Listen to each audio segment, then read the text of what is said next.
It takes passion, vision, and courage to build a legacy. Casa Grande, transforming lives. தென்றல் இது பெண்களின் ஜன்னல் காற்று. பொதுவாக நம்ம நல்ல ஆரோக்கியமாக நல்ல உடல் நலத்தோடு இருக்கிற குழந்தைகளை வளர்க்குறதே ரொம்ப சிரமமாக இருக்குது. இந்த லீவுலாம் வந்துருச்சுன்னா இந்த பிள்ளைங்களை யாராவது கொண்டு போய் வச்சுக்க மாட்டிங்களா, பிள்ளைகளாக பிறந்திருக்கிறாங்க, தொல்லைகளாக பிறந்திருக்கிறாங்க அப்படின்னு ஒவ்வொரு பெற்றோரும் நல்ல குழந்தைகளையே திட்டிகிட்டு இருக்கிற ஒரு சூழ்நிலையில் தான் யார், தனக்கு என்ன பிரச்சனை, தனக்கு என்ன தேவைன்னு சொல்லவே தெரியாத மூளை வளர்ச்சியால் பாதிக்கப்பட்ட ஆட்டிசம் குழந்தைகள்னு சொல்லப்படுகிற அந்த குழந்தைகளை வளர்க்கிறது எவ்வளவு கஷ்டம் அப்படின்னு நம்ம ஒவ்வொருத்தருக்கும் தெரியும். அவங்கள வளர்க்குறதுல ஒரு தாயோட பங்கு எவ்வளவு கஷ்டம், அதுவும் ஒரு சிங்கிள் பேரண்ட்டாக இருந்து வளர்க்குறது எவ்வளவு சிரமம். அந்த குழந்தைகளை ஒன்று சேர்த்து அதற்கு அந்த சிறப்பு பள்ளிக்கு ஆசிரியராக இருந்து 25 ஆண்டுகளாக அதை வழி நடத்தி வர்றது எவ்வளவு பெரிய போராட்டம் அப்படிங்கிறத நம்மிடையே பகிர்ந்து கொள்ள ஒரு வெற்றி பெண்ணாக, ஒரு கருணை மிக்க தாயாக வந்திருக்கிறவங்க நம்முடைய ராஜபாளையம் மண்ணின் சம்பந்தபுரம் தெருவை சார்ந்த அன்பிற்கினிய ஆசியா பெனாசிர் அவர்கள். வணக்கம். வணக்கம் மேடம். ஆசியா உங்களுக்கு ஞாபகம் இருக்கும் அப்படின்னு நான் நினைக்கிறேன். 30 வருஷத்துக்கு முன்னாடி நீங்களும் நானும் 11th 12th ஒன்றா ஒரே வகுப்பில் ஒரே பெஞ்சில் உட்காந்து படித்தோம். நாம் நீங்கள் நானும் சாந்தி 3 பேரும் ஒரு கிணத்துக்கு பக்கத்தில் ஒரு ஃபோட்டோ எடுத்திருப்போம் நம்ம ஏகேடிஆர் ஸ்கூலில். 30 வருஷம் கழித்து நம்ம ரீயூனியனில் அதே ஃபோட்டோவை மறுபடியும் எடுத்தோம். அந்த ஃபோட்டோவை பார்க்கும்போது எனக்கு ஒன்று தோணுச்சு. 30 வருஷத்துக்கு முன்னாடி இதே 3 பெண்கள் இங்கே உட்காந்துருந்தாங்க. ஆனால் அப்போ மனசு எப்படி இருந்தது, அப்போ நம்ம வாழ்க்கை எப்படி இருந்தது, எதை பற்றியும் கவலைப்படாமல் அப்படியே ஒரு ரெக்க கட்டி பறந்த அந்த இளமையும் அந்த சந்தோஷமும், இந்த வாழ்க்கையே சந்தோஷமாக கொண்டாடுறதுக்கு தான் அப்படின்னு நம்ம ரொம்ப அந்த லைஃப்பை ஜாலியாக என்ஜாய் பண்ணோம். ஆனால் 30 வருஷம் கழித்து அதே இடத்த நம்ம திரும்பி பார்க்கும்போது நம்ம எவ்வளவோ தொலைச்சிருக்கிறோம், எவ்வளவோ அடைஞ்சிருக்கிறோம், இன்னும் எவ்வளவோ தூரம் பயணிக்க வேண்டி இருக்குது அப்படின்னு ஒரு பொறுப்பான பெண்ணாக நம்ம இதை பார்க்க வேண்டிய சூழ்நிலையில் இருக்கிறோம். இந்த நேரத்தில் உங்களை பேட்டி எடுக்கிறதுல உண்மையிலே எனக்கு ரொம்ப பெருமையாக இருக்குது. உங்களை பற்றி ரொம்ப சுருக்கமாக நம்ம நேயர்களுக்கு சொல்லுங்களேன். எல்லாருக்கும் வணக்கம். நான் ஆசியா பெனாசிர். நான் பிறந்தது படித்தது எல்லாமே இந்த ராஜபாளையம் மண்ணில் தான். கல்லூரி வாழ்க்கையை வந்து செகண்ட் இயர்லேயே என்னை வந்து நிப்பாட்டிட்டு எனக்கு கல்யாணம் பண்ணி வச்சிட்டாங்க. 1998 வந்து எனக்கு திருமணம் நடந்துச்சு. அப்போ நான் 99 என்னோடய குழந்தை நாஃபியா ஹுசைனா வந்து எனக்கு பிறந்தா. அப்போ வந்து எனக்கு எதுவும் தெரியாது. அவள் வந்து அறிவுசார் குறைபாடுடைய குழந்தை அப்படின்னு சொல்லி தெரியாது. அவள் வந்து அறிவுசார் குறைபாடு உடைய குழந்தைன்னு ஒரு 1.5 வயசில் வந்து ஐடென்டிஃபை பண்ணோம். அது வந்து தலைவலி காய்ச்சல் மாதிரி நாங்கள் நினச்சோம். இது ஏதோ கொஞ்ச நாளில் மருந்து கொடுத்தா சரியாயிடணும். ஆனால் வந்து அது வந்து அப்படி கிடையாது. அதை பற்றி ஒரு அவேர்னஸே எங்களுக்கு கிடையாமல் இருந்தனால என்ன பண்ணணும்னு தெரியாமல் இருந்தோம். அந்த சுச்சுவேஷனில் தான் என்னோடய அப்பா அம்மா வந்து இங்கேயும் அதே மாதிரி அவங்க அந்த குழந்தைங்களுக்கு தேவையான தெரப்பி இதெல்லாம் வந்து ராஜபாளையத்தில் ரிதம் அப்படிங்கிற ஒரு பயிற்சி மையத்தில் கொடுக்குறாங்கன்னு சொன்னாங்க. அப்போ நீங்கள் 4 வயசாக இருக்கிற குழந்தைய எடுத்துகிட்டு ராஜபாளையத்துக்கு வந்து அம்மா அப்பாவோட சேர்த்து இந்த குழந்தைக்கு என்ன மாதிரியான பயிற்சி கொடுக்கணும்னு தேடுறீங்க. ரிதம்ன்ற அந்த பள்ளிக்கூடத்துக்கு போகிறீங்க. அங்கே இதே மாதிரி குழந்தைகள் இருக்கிறாங்க. அதை பார்க்கும்போது ஒரு தாயாக அந்த இடத்துல நீங்கள் என்ன உணர்ந்தீங்க? அன்னைக்கு பார்க்கும்போது வந்து எனக்கு தான் இந்த கஷ்டம் இருக்குது, எனக்கு தான் இப்படி பிறந்துருச்சு அப்படின்னு சொல்லிட்டு எனக்கு நானே வந்து ஒரு தாழ்வு மனப்பான்மையில் ரொம்ப கஷ்டப்பட்டுக்கிட்டு இருந்தேன். அழுதுகிட்டே இருந்தேன், ஏன் எனக்கு மட்டும் இப்படி குழந்தை பிறந்துச்சு அப்படின்னு சொல்லிட்டு என் பேரண்ட்ஸ்டேலாம் 100 தடவை கேள்வி கேட்டுக்கிட்டே இருந்தேன். அப்படி அதுக்கப்புறம் வந்து என் குழந்தையாவது பரவாயில்ல, மிச்ச பிள்ளைங்களை பார்க்கும்போது என் பொண்ணு வந்து ரொம்ப காடோட கிருவையால் வந்து என் குழந்தை வந்து நல்லா தான் இருக்கா, இவளுக்கு என்னது பேச்சு வரல, நடக்க முடியலை, அவ்வளோதான். மிச்ச குழந்தைங்கள்லாம் பார்த்து தலை ஒன்றுமே நிற்காமல், அதுக்கப்புறம் வந்து என்ன படுத்த படுக்கையில் இருக்கிற பிள்ளைங்களை கூட அவங்க பேரண்ட்ஸ் எந்த ஒரு கவலை இல்லாமல் தூக்கிட்டு வர்றதை பார்த்து நான் கொஞ்சம் வந்து என் மனசை தேத்திக்கிட்டு, ஓகே நம்ம வாழ்க்கையில் வந்து அன்றைக்கி ஒரு ட்விஸ்ட் ஆயிடுச்சு. என் பொண்ணுனால நான் என் கல்யாண வாழ்க்கையிலேருந்து நான் தனியாக வர வேண்டிய சுச்சுவேஷன் வந்து எனக்கு வந்துருச்சு. அதுக்கப்புறம் வந்து இவளை வந்து ஒதுக்குனவங்களுக்கு முன்னாடி இவளை வந்து சிறப்பாக கொண்டு வரணும்னு நினச்சி தான் நான் மட்டும்தான் போனேன். அங்கே உள்ள குழந்தைகள் பெற்றோர்கள் எல்லாம் பார்த்து இவங்களுக்கு தான் இனிமேல் வந்து என்னோடய லைஃபு, என்னோடய சர்வீஸு என் பிள்ளைக்கு எப்படி சொல்லிக் கொடுத்தேனோ அதே மாதிரி இந்த பிள்ளைங்களுக்கு தான் சொல்லிக் கொடுக்கணும்னு நான் அன்னைக்கு முடிவு பண்ணேன். நீங்கள் அந்த ஸ்கூல்லையே டீச்சர் ஆகணும் அப்படின்னு எப்போ நினச்சிங்க? என் பொண்ணுக்கு வந்து 1 வருஷம் ஆச்சு. ஒரு 1 இயரில் வந்து அவள் எழுத படிக்க பேச எல்லாம் பண்ணிட்டா. பண்ணதுக்கப்புறம் அதுக்கு ஒரு உள்ள ஸ்கூலுக்குள்ளே போகணுன்னா ஒரு குவாலிஃபிகேஷன் நமக்கு தேவையில்லை. அதுக்கு வந்து அந்த சென்டரில் இருக்கிற ஹெட்டு வெங்கட்ரமணன் சார் அவங்க தான் ஸ்கூல் வச்சு நடத்துகிறாங்க. அவங்க ஹெட்டும் அவங்க மிஸ்ஸஸும் வந்து எனக்கு ரொம்ப சப்போர்ட் பண்ணி சொன்னாங்க, நீங்கள் இவ்வளோ இன்ட்ரெஸ்ட்டாக இருக்கீங்க, அதுக்கு நீங்கள் குவாலிஃபைடாக வந்தீங்கன்னா உங்களுக்கு எங்கே போய் எதை படிக்கணும் அப்படிங்கிறது எனக்கு கைடன்ஸ் கொடுத்தாங்க. அதோடு என்னோடய பேரண்ட்ஸும் என்னை சப்போர்ட் பண்ணிக்கிறாங்க. உன் பிள்ளைய தெரப்பிக்கு கூப்பிட்டு போகிறது எல்லாமே நாங்கள் பார்த்துக்குறோம், நீ உன்னோட லைஃப்பை வந்து நல்லா படித்து முன்னேறு அப்படின்னு சொன்னாங்க. அதே மாதிரி விடாமல் 5 வருஷம் நான் படித்தேன். டிகிரியும் படித்து ஸ்பெஷல் பிஎட் தமிழ்நாடு ஓப்பன் யூனிவர்சிட்டிலையும் படித்து அறிவுசார் குறைபாடு உடைய குழந்தைகளுக்குன்னு தனியான பிஎட் இருக்குது, அதை நான் படித்தேன். எல்லா குழந்தைகளையுமே நாங்கள் வந்து ஆட்டிசம் குழந்தைகள் அப்படின்ற ஒரே வார்த்தையில் நாங்கள் பார்க்குறோம். உண்மையிலே அந்த குழந்தைகளுக்கு ஒரு பிரச்சனை தான் இருக்கா, இல்லை ஒவ்வொரு குழந்தைகளும் பல பிரச்சனைகளை சந்திக்கிறாங்களா? இதில் பல வகையான குழந்தைகள் இருக்காங்க. அறிவுசார் குறைபாடு உடைய குழந்தைகள் வந்து பிலோ 18 இயர்ஸ்க்குள்ளே உருவாக்கப்படுறாங்க. பிறந்ததுலேருந்து ஏதோ ஆக்சிடென்டலாவோ குறை மாசத்தில் பிறந்தாவோ அதுக்கப்புறம் வந்து சொந்தத்துக்குள்ளே கல்யாணம் பண்ணாலோ வர்றாங்க. ஆட்டிசம் குழந்தைங்க வந்து பிறக்கும் போது நல்லா தான் இருப்பாங்க. அது வந்து ஆட்டிசம் வெளிப்படுறது வந்து 1.5 வயசில் தான் அது வந்து வெளிப்படும். சரிங்களா, துருதுருன்னு இருப்பாங்க, ஒரு இடத்துல ஓட மாட்டாங்க. அதுக்கப்புறம் பார்த்தீங்கன்னா ஐ கான்டாக்ட் அவங்களுக்கு வந்து ரொம்ப இருக்காது, பேச மாட்டாங்க. அவங்க என்ன செய்வாங்கன்னா அவங்களுக்கு சிட்டிங் டாலரன்ஸும் இருக்கவே இருக்காது, அப்படி இருப்பாங்க. அவங்க ஒரு வேர்ல்டில் இருப்பாங்க. அந்த ஆட்டிசம் குழந்தைங்க தான் புற உலக சிந்தனையாளர்கள்னு சொல்லுவோம். அவங்கள வந்து நம்ம வேர்ல்டுக்கு கொண்டு வர்றது அது ஒரு டைப்பு. அப்புறம் டவுன் சிண்ட்ரோம்னு ஒருத்தவங்க இருப்பாங்க, குரோமோசம்ஸ் குறைபாடுனால பிறக்கிற குழந்தைங்க. அது எப்படின்னா இயர்லியராக கல்யாணம் பண்ணுறாங்கல்ல, பிலோ 18 இயர்ஸ்க்கு கீழே கல்யாணம் பண்ணுறாங்களா, அவங்களுக்கும் அதே மாதிரி குழந்தை பிறக்கும். ரொம்ப வயசானதுக்கப்புறம் குழந்தையே இல்லாமல் 40 வயசுக்கு மேலே வந்து குழந்தை பெற்றுக்கிறாங்கல்ல, அவங்களுக்கும் இதே மாதிரி குழந்தைகள் பிறக்கிறதுக்கு வாய்ப்பு இருக்குது. அவங்க வந்து டவுன் சிண்ட்ரோம் சொல்லுவோம். அது குரோமோசம்ஸ் குறைபாடுனால வர்றது. அவங்க பார்த்தீங்கன்னா வேறு வேறு குழந்தைங்களாக தான் இருப்பாங்க, ஆனால் அவங்க ஃபேஸ் பார்த்தீங்கன்னா ஒரே மாதிரி இருக்கும். மங்கோலியன் ஃபேஸ்ன்னு சொல்லுவாங்க. அவங்க அக்கா தங்கச்சி மாதிரி இருப்பாங்க. வேறு யாரோவா இருந்தாலுமே அவங்க அப்படி இருப்பாங்க. மூளை முடக்குவாதத்தால் பாதிக்கப்பட்டவங்களும் இருப்பாங்க. கை கால்லாம் நடக்க முடியாமல், இல்லை ஒரு கை மட்டும் செயல்படாமல் இருக்க குழந்தைகளும் இருப்பாங்க. மல்டிபிள் டிசபிலிட்டி, இப்போ விஷனும் ப்ளஸ் அறிவுசார் குறைபாடு இருப்பாங்க, விஷன் ப்ளஸ் ஆட்டிசம் இருப்பாங்க. அப்படியும் நிறைய குழந்தைகள் இருக்காங்க. இப்போ இவ்வளோ குறைபாடுகள் உள்ள இந்த குழந்தைகளுக்கு நீங்கள் எப்படி படிப்பு சொல்லி கொடுக்குறீங்க? நல்லா இருக்கிற பிள்ளைங்களையே உட்கார வச்சு எங்களால் படிக்க வைக்க முடியலை. நீங்கள் இந்த பிள்ளைங்களுக்கு எப்படி படிப்பு சொல்லி கொடுத்து அவங்க என்ன படிக்கிறாங்க, அவங்க என்ன மார்க்லாம் இதில் உண்டா, எந்த மாதிரியான ஸ்கூல் உங்களோடது? இப்போ பார்த்தீங்கன்னா மார்க்கு இவங்களுக்கும் கல்ச்சர்ஸ் இவங்களோட டேலண்ட்ஸ் எல்லாமே இருக்குது. இவங்கள வந்து 4 கேட்டகரியாக நம்ம இது பண்ணுறோம். மைல்டு, மாடரேட், சிவியர், ப்ரொஃபவுண்ட் 4 கேட்டகரியாக நம்ம வந்து பண்ணுறோம். இப்போ பார்த்தீங்கன்னா ப்ரொஃபவுண்ட் பார்த்தீங்கன்னா ஹவுஸ் பேஸ்டாக தான் இருப்பாங்க, வீட்டில் தான் இருப்பாங்க. இந்த மைல்டு, மாடரேட், சிவியர் இவங்க 3 பேருமே நம்ம வந்து ஸ்கூலில் வந்து நாங்கள் மெயின்டைன் பண்ணிக்கிட்டு இருக்கோம்.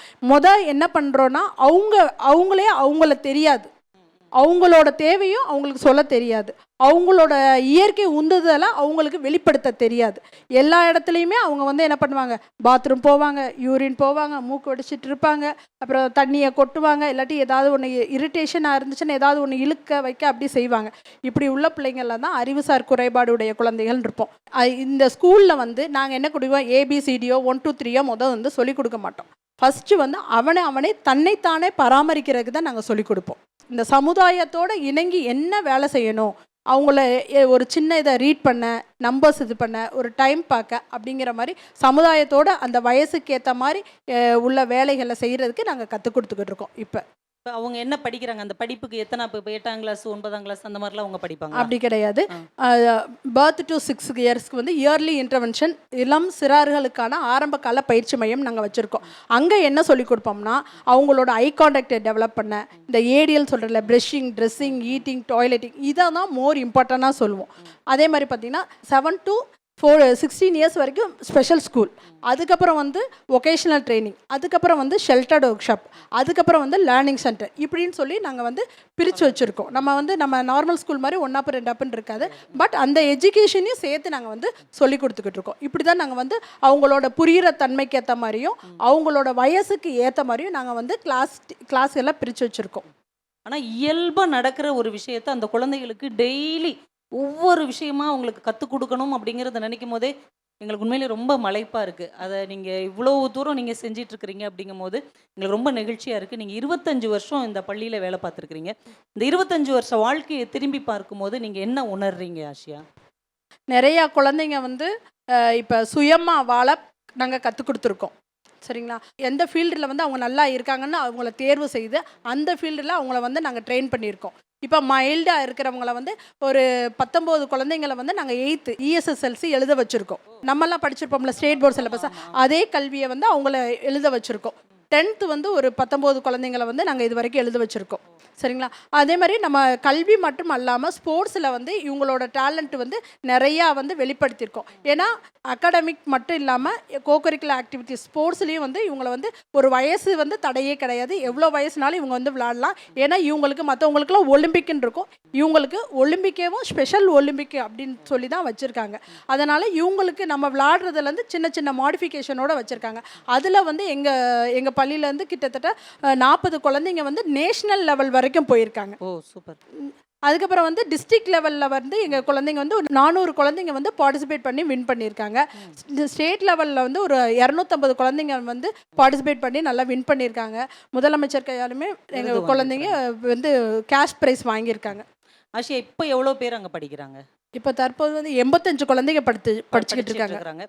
இப்போ இந்த குழந்தைகளை வந்து நாங்கள் எங்களை மாதிரி நார்மலாக இருக்கிறவங்க நாங்கள் எப்படி பார்க்கணும், அவங்களுக்கு நாங்கள் எந்த விதமாக நாங்கள் பழகணும் அப்படின்றது எங்களுக்கு ஏதாவது நீங்கள் அறிவுரை சொல்கிறீங்களா சாதாரண மக்கள்? கட்டாயமாக. இப்போ வந்து பார்த்திங்கன்னா அறிவுசார் குறைபாடுடைய குழந்தைகளுக்கும் இந்த மென்டல் இல்னஸ் சொல்லுவாங்க, அவங்களும் ஒன்று கிடையாது. நீங்கள் எங்கள் அறிவுசார் குறைபாடுடைய குழந்தைகளை பார்த்து பயப்பட தேவையில்லை.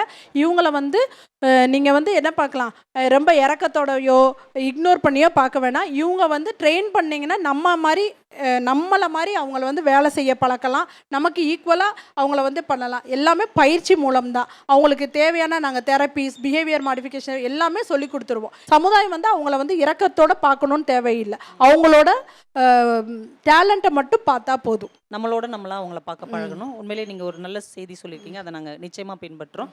உங்கள் ரிதம் பள்ளிக்கு என்ன தேவைகள் இருக்குது, உங்களுடைய எதிர்கால லட்சியம் என்ன இந்த வாழ்க்கை பயணத்தில் அப்படிங்கிறத கொஞ்சம் பகிர்ந்து.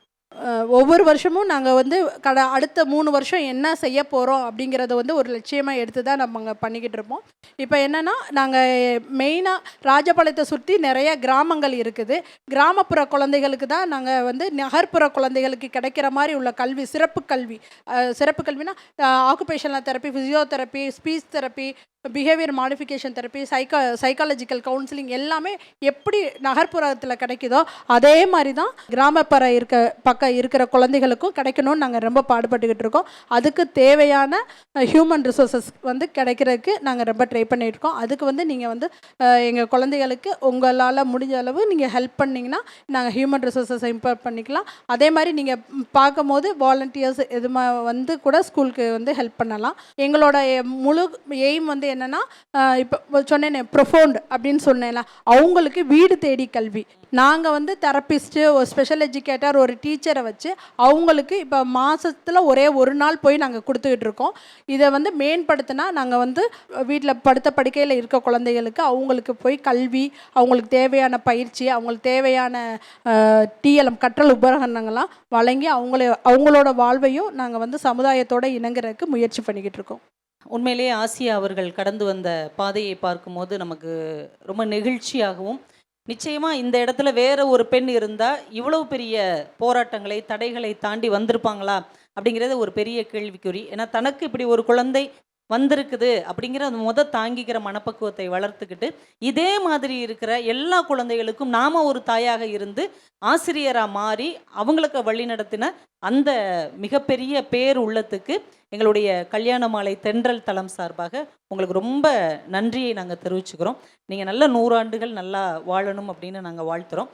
இந்த நிகழ்வின் மூலமாக நம்ம மக்கள் எடுத்துகிட்டு போகிற கருத்து என்ன அப்படின்னா, ஆட்டிசம் குழந்தைங்க, அறிவுசார் குறைபாடுகள் உள்ள குழந்தைகள்னால் அவங்கள ஒதுக்கி பார்க்காம, பரிதாபப்பட்டு பார்க்காம, இவங்களும் நம்மை போன்ற, நம்ம வீட்டு பிள்ளைகளை போன்ற சமமான பிள்ளைகள் தான் அப்படிங்கிற பார்வையை அவங்களுக்கு நம்ம கொடுக்கணும்.